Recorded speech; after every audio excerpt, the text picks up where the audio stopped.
এই কাহিনীটির সমস্ত কিছু কাল্পনিক, বাস্তবের সাথে যার কোনো মিল নেই। এই কাহিনীটি শুনে বাস্তবের সাথে মিলাবেন না এবং বিচলিত হবেন না। অফিসের কাজ সেরে বেরোতে বেরোতে বেশ রাত হয়ে গেল। হলদিয়া থেকে ট্রেনে করে ডায়মন্ড হারবার পৌঁছতেই দেরি হবে। সজল বলল ফেরি করে নিতে, তাই এদিক সেদিকে না গিয়ে ফেরিঘাটেই এসেছি। ফেরিঘাটে পৌঁছতেই দেখি ফেরিঘাট একেবারে ফাঁকা। আজ সকাল থেকে আকাশের মুখ ভার, যখন তখন বৃষ্টি নামছে। সজল বলেছিল শেষ লঞ্চ রাত 10টায়। শেষ লঞ্চটা কি তাহলে বাতিল হয়ে গেল, নাকি ছেড়ে দিয়েছে এতক্ষণে? জিজ্ঞেস করার মতো কাউকে দেখতে পেলাম না। এদিক ওদিক তাকিয়ে দেখলাম একজন লোক মালপত্র সাইকেলের উপর চাপিয়ে ফেরিঘাট ছেড়ে বেরিয়ে যাচ্ছে। আমি তড়িঘড়ি সেই লোকটাকে গিয়ে ধরলাম। ও দাদা, শুনছেন? আমায় বলছেন? হ্যাঁ বলছি, শেষ ফেরি কি চলে গেছে? তা তো বলতে পারবো না, তবে আকাশের যা অবস্থা দেখছি আমার মনে হয় আপনি আর কোনো ফেরি পাবেন না এখন। তা কোথায় যাওয়া হচ্ছে? ডায়মন্ড হারবার। ফেরিতে তাড়াতাড়ি হবে বলে এসেছিলাম। অপেক্ষা করে লাভ নেই, বাস ধরে চলে যান, নইলে ফাঁপড়ে পড়বেন। লোকটা হঠাৎ ব্যস্ত হয়ে চলে গেল। ঘাটের ধারে জ্বলতে থাকা আলোগুলো একটা দুটো করে নিভতে শুরু করেছে। ঈশান কোণে বিদ্যুৎ খেলে গেল। হাত উল্টে ঘড়ি দেখলাম, প্রায় 11টা বাজতে যায়। ফিরে যাব কিনা ভাবছি, ঠিক সেই সময় দূর থেকে লঞ্চের হুইসেল শুনতে পেলাম। তাকিয়ে দেখি অন্ধকারের মধ্যে দিয়ে একটা আলোকমালা ধীরে ধীরে এগিয়ে আসছে এইদিকে। অন্ধকার ফুরে সামনে আসতেই দেখি একটা স্টিমার। মনটা আনন্দে নেচে উঠল। না, শেষ ফেরি তাহলে এখনো চলে যায়নি। ঘাটে ফেরি ভিড়তেই তড়িঘড়ি উঠে বসলাম তাতে। লঞ্চে তেমন ভিড় ছিল না, দু একটা লোক ছাড়া তেমন কেউ নেই, তাই বেশ একটা ফাঁকা জায়গা দেখে বসে পড়লাম। বৃষ্টি ভেজা ঠান্ডা হাওয়া লঞ্চের ভিতর বয়ে আসছিল অনবরত। আমার দু চোখ জুড়িয়ে এলো। লোকজনের চাপা ফিসফাস শব্দে ঘুমটা ভেঙে গেল। তাকিয়ে দেখি লঞ্চ এখন অতটাও ফাঁকা নয়, বেশ কিছু লোক উঠেছে। বাইরে তাকাতেই চারপাশে কালো জল ছাড়া কিচ্ছু দেখতে পেলাম না। ঘড়ির দিকে তাকাতেই খটকা লাগলো। 11:05। আশ্চর্য! আমার বেশ মনে আছে যখন লঞ্চে উঠেছিলাম তখন 11টাই বেজেছিল। এতক্ষণ পরেও ওহো, ঘড়িটা গেছে। আচ্ছা, এই লঞ্চটা কিশোরগঞ্জের ঘাটে পৌঁছতে কত সময় নেয়? চমকে ঘুরে তাকিয়ে দেখি ঠিক আমার পাশেই বসে আছে একটি মেয়ে। কখন বসেছে তা খেয়ালই করিনি।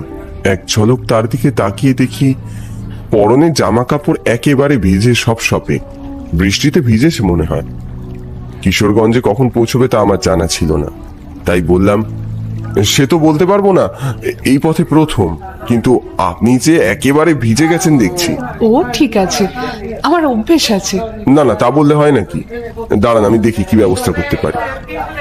আমার মনে পড়লো আমার ব্যাগে একটা টাওয়াল থাকে সব সময়। তড়িঘড়ি সেটা বের করে এগিয়ে দিলাম তার দিকে। এই নিন, এটা দিয়ে চটপট মাথাটা মুছে নিন তো।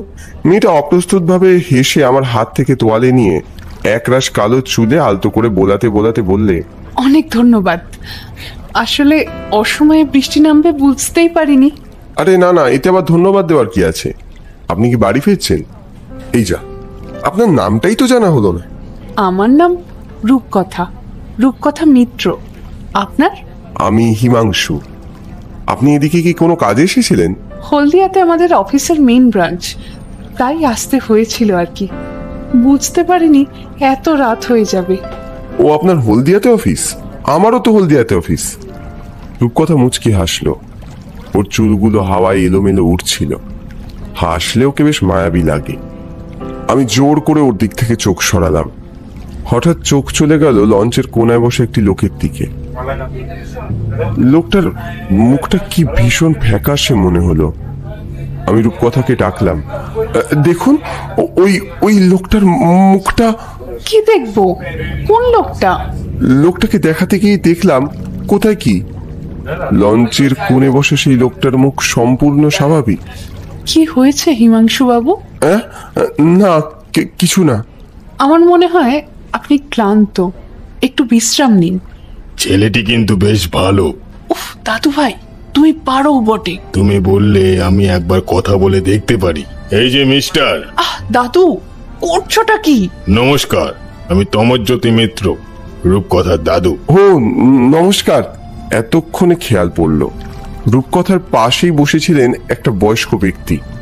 মাথা ভর্তি সাদা বাবরি চুল, পরনে সাদা ধপধপে ধুতি, পাঞ্জাবি, চোখে মোটা ফ্রেমের চশমা। এই তোমাদের কথা শুনছিলাম, ভাবলাম আমিও আলাপটা জমিয়ে নি। বেশ করেছেন। নাতনিকে নিয়ে ফিরছেন না? হ্যাঁ বাবা, যা দিনকাল পড়েছে, মেয়েকে একা ছাড়ি কি করে বলো তো? তারপর এই রাত বিরেতে বাড়ি ফেরা। খুব ভালো করেছেন। সত্যি আজকাল দিনকাল ভীষণ খারাপ। তা তোমার বাড়িতে কে কে আছে?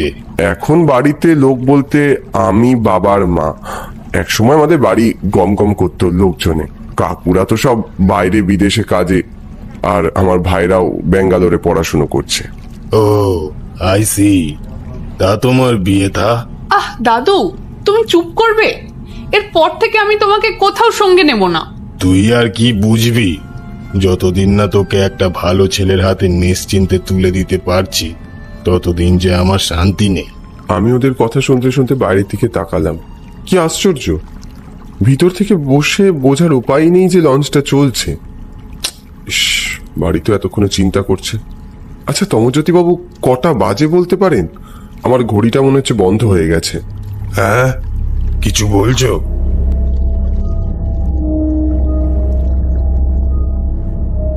ওনার দিকে তাকাতেই আমার গা শিউরে উঠল।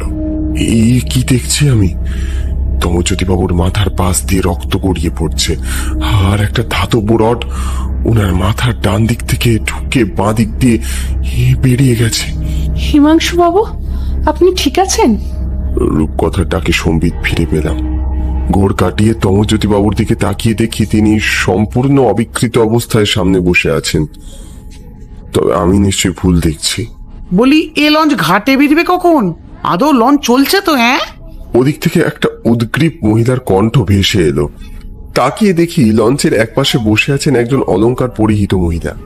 তার পাশে বসে মানুষটাকে দেখে মনটা আনন্দে নেচে উঠল। আরে ব্রতদা, তুমি এখানে? আরে হিমাংশু যে, কতদিন পর, কি খবর বলো, কেমন আছো? আমার এই চলে যাচ্ছে, তোমার কি খবর? কতদিন বাদে দেখলাম। হ্যাঁ, ওই কোম্পানি ছাড়ার পর থেকে এদিক ওদিক টুকটাক কাজ করছি এখন। তোমার খবর কি? উফ, এই লোকটার দেখছি গল্প পেলে আর কোনো দিকে হুঁশ থাকে না। বলি, ওদিকে লঞ্চ যে চলছে না, সে খেয়াল আছে? বাড়িতে বাচ্চাটা কি করছে কে জানে, আমিই গিয়ে কথা বলি। এই এই, কি ব্যাপার বলুন তো, আপনারা লঞ্চটা চালাচ্ছেন না কেন? আগেই তো বলেছি, এই ওয়েদারে লঞ্চ চলবে না। মানে কি? তার মানে যতক্ষণ এই বৃষ্টি থাকবে ততক্ষণ এই লঞ্চ চলবে না? বললো তো চলবে না। লঞ্চের অবস্থা খারাপ, যখন তখন উল্টে যেতে পারে। এখন গিয়ে জায়গায় বসুন, বক বক করে মাথা ধরিয়ে দিলে। এই, মুখ সামলে কথা বলুন। আপনারা দেখছি মশাই তখন থেকে ক্যাচাল করছেন। এই লঞ্চ কিছুতেই চলবে না। আপনাদের যদি অত তাড়া থাকে, আপনারা সাঁতরে বাড়ি যান। যান। এত বড় সাহস আপনার? দাঁড়ান দাঁড়ান, আপনার মজা দেখাচ্ছি। দাদা দাদা, কেন তর্ক করছেন? ওদের একার নয়, আমাদেরও দেরি হচ্ছে। তখনই লঞ্চে থাকা সবাই প্রায় একজোটে বলে উঠলো, আরে কি হলো, দেরি করছেন কেন? লঞ্চে ছাড়ুন না। আরে রাত হচ্ছে তো, বাড়ি ফিরতে হবে। হ্যাঁ, তাড়াতাড়ি লঞ্চে ছাড়ুন। আচ্ছা, আপনারা যখন বলছেন আমি ছাড়ছি, কিন্তু কিছু কিছু বিপদ হয়ে গেলে আমাকে বলতে পারবেন না। হাওয়ার সঙ্গে পাল্লা দিয়ে এঁকে বেঁকে এগিয়ে চলল লঞ্চটা। ঢেউয়ের উত্তাল স্রোতে মনে হচ্ছিল কয়েক মুহূর্তের মধ্যে তীরে গিয়ে আছড়ে ফেলবে লঞ্চটাকে। রূপকথা ভয় ভয় আমায় জিজ্ঞেস করলো, এই লঞ্চটা এইভাবে দুলছে কেন বলুন তো? ডুবে যাবে না তো? এই আশঙ্কা আমার মনেও ছিল যদিও। না না না, কিচ্ছু হবে না, শক্ত করে ধরে থাক। আমাকে অবাক করে রূপকথা আমার হাত দুটো শক্ত করে ধরল। লোকেদের মধ্যে ত্রাহি ত্রাহি রব উঠেছে। ঠিক সেই সময় প্রবল শব্দে বাজ পড়লো আমাদের লঞ্চ। সবাই চিৎকার করে উঠল। ঠিক তখনই লঞ্চের পাটাতন দিয়ে হুড় করে জল ঢুকতে শুরু করলো। চালক চিৎকার করে উঠল, লঞ্চ ডুবে যাচ্ছে, ডুবে যাচ্ছে। লঞ্চের ভিতরে এক ভয়াবহ পরিস্থিতি তখন। প্রাণ বাঁচাতে যে যেমন ভাবে পারছে নিজেকে বাঁচানোর চেষ্টা করছে। কেউ কেউ লঞ্চ ছেড়ে জলে ঝাঁপ দিল। রূপকথা দু হাতে আঁকড়ে ধরলো আমায়। এবার কি হবে? আচ্ছা, সাঁতার জানি না। আর দাদু ভাইয়ের কি হবে? আমি থাকতে তোমাদের কিচ্ছু হতে দেবো না। লঞ্চে ওঠার সময় ওদিকে কিছু লাইফ জ্যাকেট দেখেছিলাম, দেখি পাওয়া যায় কিনা। দিদি ভাই, কোথায় যাচ্ছ? আমাকে ছেড়ে যেও না দিদি ভাই। দাদু, আমি এক্ষুনি আসছি। ততক্ষণে লঞ্চটা একদিকে কাত হয়ে গেছে। লঞ্চের ওধারে থাকা লোকজন আমার চোখের সামনে গড়িয়ে পড়লো মাটিতে। ঠিক তখনই খেয়াল করলাম লঞ্চের মাথার উপর থেকে একটা ধাতব রড বিপজ্জনক ভাবে ঝুলে আছে তমরজ্যোতি বাবুর ঠিক মাথার উপর। একটু এদিক ওদিক হলেই আমি রূপকথার হাত ছেড়ে দিয়ে এগিয়ে গেলাম তমরজ্যোতি বাবুর দিকে। তমরজ্যোতি বাবু সাবধান! ততক্ষণে যা অঘটন ঘটার ঘটে গেল।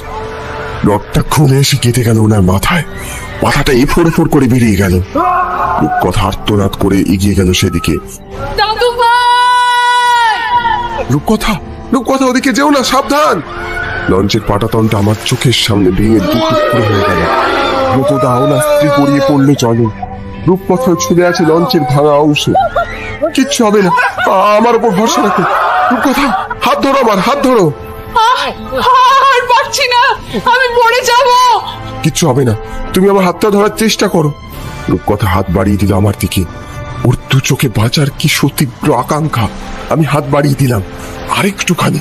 রূপকথা প্রাণপণে চেষ্টা করলে আমার দু হাত আঁকড়ে ধরে। ঠিক তখনই পরপর শব্দ ভেঙে গেল লেগে থাকা অংশটা।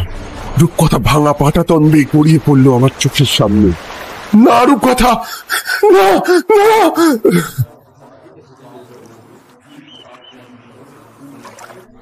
লোকজনের গুঞ্জনে চোখ খুলে দেখি কালকে লঞ্চ ঘাটের ধারেই পড়ে আছে আমি। ও দাদা, এখানে কি করছেন? আমি আমি এখানে কি করে? ওই লঞ্চটা গেল কোথায়? আর ঝড় বৃষ্টি থেমে গেছে। লঞ্চ? কোন লঞ্চ? আর ঝড় বৃষ্টি কোথায় হলো? কেন কালকে রাতে ওই যে 11টার শেষ লঞ্চটা আমি উঠেছিলাম? কাল তো রাত 9টায় লঞ্চ চলে গেছে, সেই শেষ লঞ্চ। তবে ওই লঞ্চটা কোথায় গেল? আর রূপকথা? কে রূপকথা? তারপর কেটে গেছে 3 বছর। আমি আজও অকারণে অপেক্ষা করে থাকি সেই স্টিমারের। হ্যাঁ, সেদিন আমি যা যা দেখেছি, প্রত্যক্ষ করেছি, তা আজ থেকে প্রায় 5 বছর আগেই ঘটে গেছে। খবর নিয়ে জেনেছিলাম বছর 5 আগে অমনি এক ঝড় বৃষ্টির রাতে যাত্রীবাহী লঞ্চটা ডুবে গিয়েছিল ব্রতদাও। জানি সে লঞ্চ আর কোনো দিন ফিরবে না। আমার অপেক্ষার অবসান হবে না কোনো দিন। কিন্তু কিন্তু এক অসম্ভব সম্ভাবনা বুকে নিয়ে আমি অপেক্ষা করি আজও। অপেক্ষা করতে ভালো লাগে, তাই করি। মনে মনে ভাবি একবার ফিরে আসুক সেই তরি। আমি আবারও উঠে বসবো তাতে, আবারও হারিয়ে যাব রূপকথার দেখানো পথে। অবক্ষয়ের ঝড় যখন উঠবে নদী জুড়ে, শক্ত করে হাতটা ধরে থাকবো তার। কথা দিয়েছিলাম, হাত ছাড়বো না। অসীম অনন্তের পথে দুজনে যখন পাড়ি দেব হাসি মুখে, তখন এই পেলাও হাতটা সযত্নে আগলে রাখবো আমি। আর ছেড়ে দিতে দেব না।